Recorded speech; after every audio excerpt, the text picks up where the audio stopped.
Imagine-toi en train de te promener dans les rues pittoresques d'une petite ville allemande idyllique.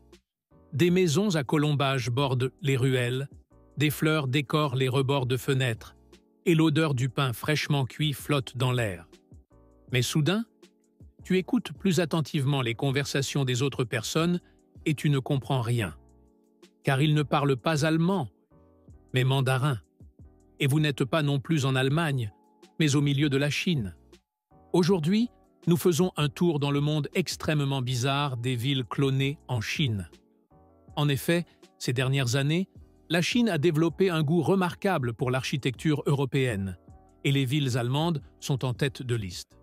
De l'idylle bavaroise à l'élégance hanséatique, les architectes et urbanistes chinois ont commencé à reproduire tous ces décors typiquement allemands au milieu du pays asiatique. Et les autres métropoles européennes ne sont pas en reste. Paris, Londres et Amsterdam ont été reconstruites à l'identique et sont de véritables attractions touristiques. Mais pourquoi la Chine fait-elle cela? Qu'est-ce qui se cache derrière ce phénomène extraordinaire de clonage de villes? Pourquoi les villes allemandes sont-elles si populaires en Chine? Et quelle est la face cachée de ces fausses villes? Nous nous penchons sur toutes ces questions passionnantes dans la vidéo d'aujourd'hui. Amuse-toi bien! La reproduction extrêmement fidèle de produits occidentaux à succès a une longue tradition en Chine. Qu'il s'agisse de fausses voitures, de smartphones ou de vêtements de créateurs, plus personne ne s'étonne des copies bon marché fabriquées en Chine. Mais au fil des décennies, cette imitation a pris des proportions de plus en plus abracadabrantes.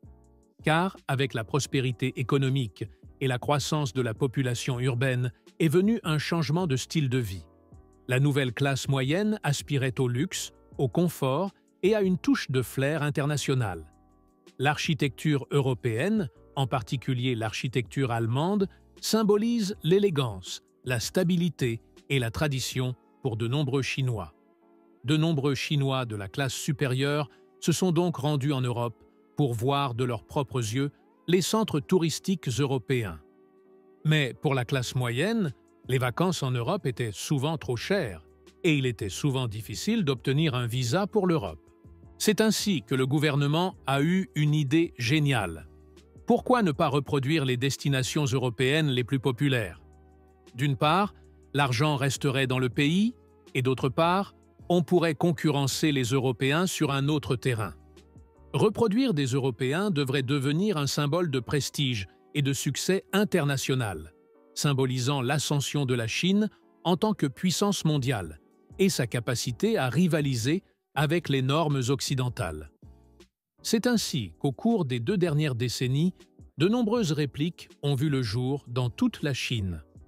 Les villes allemandes sont particulièrement populaires dans l'Empire du Milieu, car elles mettent en avant les valeurs allemandes clichés telles que la vertu, le travail et la ponctualité. Ainsi, l'une des premières répliques a été « Hunting Germantown », un quartier de Shanghai. Le quartier est souvent appelé « Auto City » par les Chinois et rappelle les nouveaux quartiers de Stuttgart et de Kassel. Nous y voyons des maisons de 3 à 5 étages, dans le style Bauhaus, des façades sobres dans différentes teintes et des cours intérieures avec des plantes vivaces et des arbres.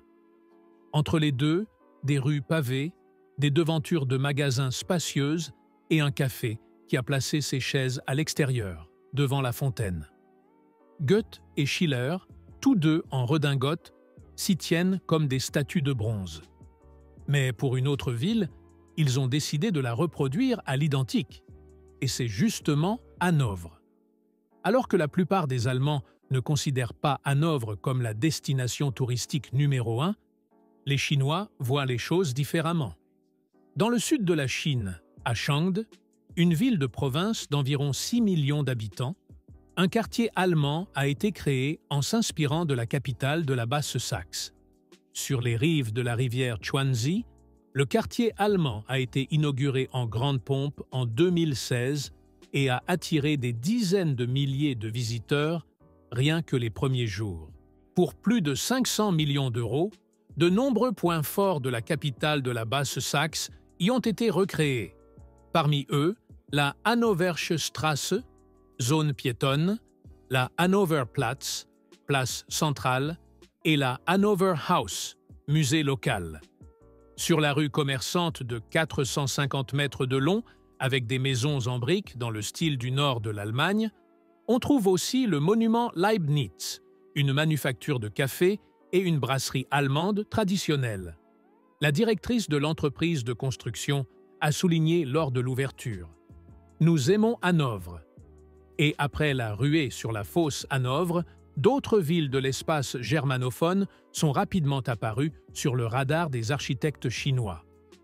Au milieu de la province chinoise de Guangdong, une copie identique de Hallstatt, un village alpin historique autrichien, a ainsi été créée.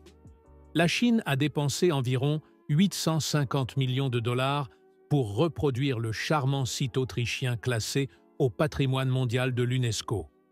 Même le lac, la place et l'église du village autrichien ont été copiés. Les habitants du vrai Hallstatt ont pris cela avec calme et font de la publicité avec le slogan suivant sur leur site internet de tourisme: Hallstatt, l'original. Photographié des millions de fois, copié une fois, jamais atteint. Et la Suisse n'a pas non plus été épargnée par la folie des copies chinoises. Au cœur de Pékin se trouve désormais Tonghui Town International Bar Street, une rue inspirée de la pittoresque ville suisse d'Interlaken, avec de nombreuses influences alpines. Mais les nombreuses répliques de l'espace germanophone ne s'arrêtent pas là. En effet, d'autres destinations européennes existent désormais en double en Chine. Le Paris chinois est particulièrement impressionnant. En 5 ans, le Paris chinois, qui porte le nom de Tianducheng, a été construit et équipé de tout ce que les touristes connaissent de la ville de l'amour. Au milieu du centre se trouve la réplique de la Tour Eiffel, qui atteint presque un tiers de la hauteur de l'original. Tout autour se trouvent des immeubles d'habitation dans le style parisien du début du siècle.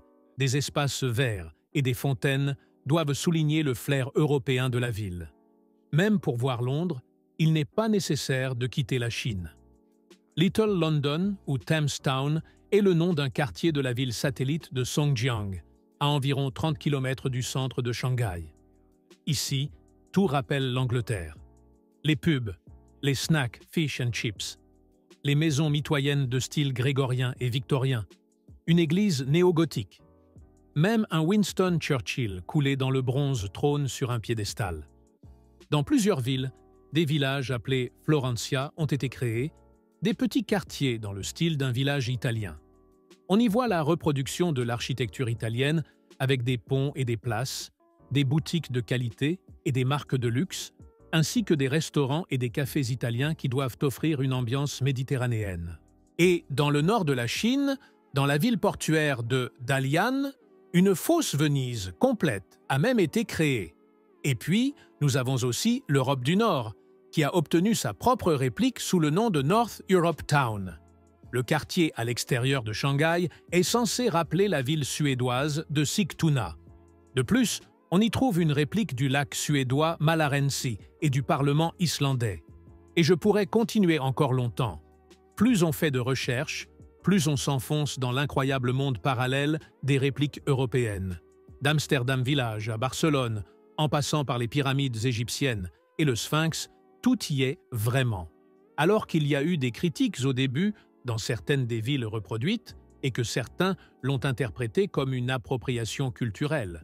Toutes les villes l'ont finalement pris avec humour et comme un signe de reconnaissance et d'intérêt pour la culture européenne. Et il y a une chose que l'on ne peut certainement pas enlever aux Chinois: la rapidité avec laquelle ils font sortir de terre d'énormes projets de construction. En Allemagne, on autorise la construction de quelques maisons, alors qu'en Chine, on construit des villes entières. Cependant, il s'agit d'une erreur que l'on peut observer dans tout le secteur de la construction en Chine. On construit pour stimuler l'économie et faire des bénéfices à court terme, mais sans se poser de questions sur les avantages concrets. Il y a des dizaines de villes fantômes dans toute la Chine et on estime qu'il y a entre 50 et 65 millions de logements vides dans les métropoles. et de nombreuses répliques européennes ont connu le même sort, car si elles sont très populaires auprès des touristes d'un jour, personne ne voulait vivre dans ces fausses villes artificielles. La plupart des appartements et des maisons de Little London, Klein Hanover ou North Europe Town sont donc vides. C'est particulièrement évident dans la réplique de Paris. Cette ville artificielle devrait abriter jusqu'à 100 000 habitants. Même si les Chinois aiment Paris et préfèrent y passer leur lune de miel, le concept d'établir une ville réellement vivante n'a pas fonctionné. Jusqu'à aujourd'hui, elle a la réputation d'être une ville fantôme et seulement environ 2000 personnes y vivent. Malgré tout, de nouveaux bâtiments sont construits pour augmenter la productivité et la puissance économique à court terme. Dans l'ensemble, le sujet reste donc très bizarre et peut paraître un peu étrange pour nous, Européens. Néanmoins, de nombreuses autres répliques et villes clonées seront probablement créées en Chine à l'avenir.